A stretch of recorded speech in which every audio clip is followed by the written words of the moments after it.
Lahat ng kanyang mga laboratory naging normal. Malaki ang pagbabago na nakita namin sa kanya. Yung weight niya, nakita nyo, malusog na siya. Nung before na nag-admit kami sa hospital, ang timbang niya is 24 kilos. Sa edad niya na 8. Napakapayat niya. Tapos yung kanyang kulay, putla. Malalalim ang mata. Puro rashes pa siya. Sa ngayon, makikita nyo, napakakinis ng kanyang mukha. Wala nang rashes, wala na yung mga spots, dark spots sa kanyang mukha at katawan. Isang miracle, no, sa buhay namin na dumating yung Alive. Alive!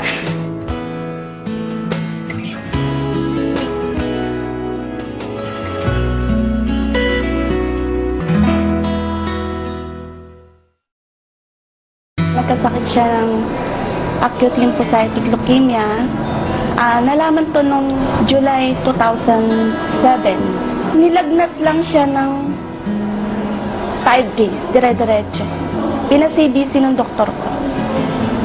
Tapos, nung malaman, abnormal lahat ang resulta ng CBC. Tapos, binon marrow siya para malaman namin kung ano talaga yung resulta nung ano. Lumabas sa bone marrow niya is acute lymphocytic leukemia. So, kailangan siya i-chemo for 3 years. Sa hospital siya nag-chemo. Bali, 8 months lang kami nag-chemo kasi bali naubos na yung pera namin. Wala na kaming pagkuhaan ng pang-chemo niya. Kasi, maliban sa chemo niya, lagi rin siya ng hospital dahil humihina ang resistensya ng katawan niya. Tapos, 8 months kami nag-chemo nung pagdating ng April, pinuntahan ako ng kasamahan ko. Inintroduce niya yung Alive. Sabi niya, magnegosyo daw kami. Sabi ko, hindi ako pwede kasi may sakit anak ko. And sabi niya, mas maganda kasi mas kailangan niya yung Alive. So, ginamit ko muna. Actually, after 1 week lang, iba na yung itsura ng ano niya.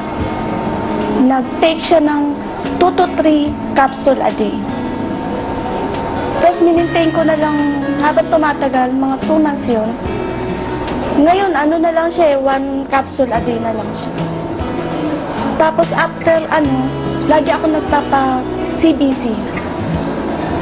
After 4 months, normal na lahat ng ano niya. CBC result. Actually, pumapasok na nga siya ulit sa school.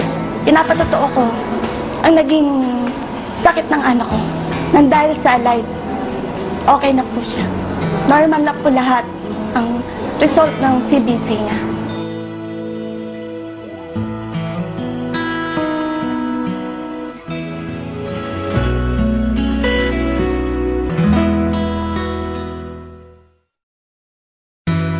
I was invited by Mami Redem Alhambra last October 27 in this room with Dr. Victor Escueta.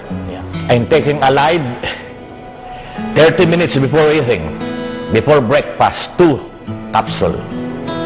And in the afternoon, before eating, I'm also taking 2. But now, with 95% of my health and wellness, I'm only taking once a day.